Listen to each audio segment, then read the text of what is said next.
My name's Adam Woods and I'm from Conservation Volunteers Australia.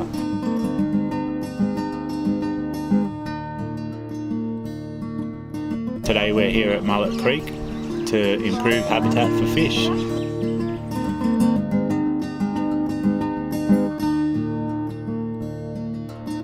The activities we did today included tree planting, marine debris surveys, plus Juan Del Carmen demonstrated some fly fishing techniques.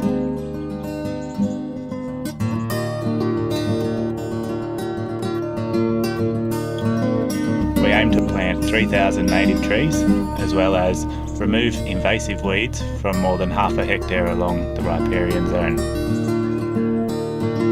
I personally believe this partnership is very important because it ties in recreational users of natural areas with people who care and restore those areas.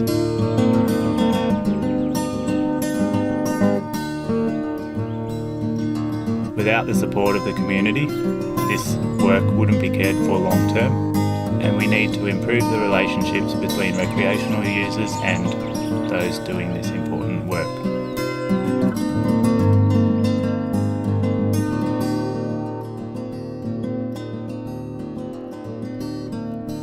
This project is a partnership between Conservation Volunteers Australia, Wollongong City Council and William Beach Bush Care Group, and assisted by the New South Wales DPI Rec Fishing Trust Habitat Action Grant Program, with support offered by the Illawarra Fly Fishing Club, the Advanced Fly Fishing School of Sydney and also Fish Thinkers from Wollongong University.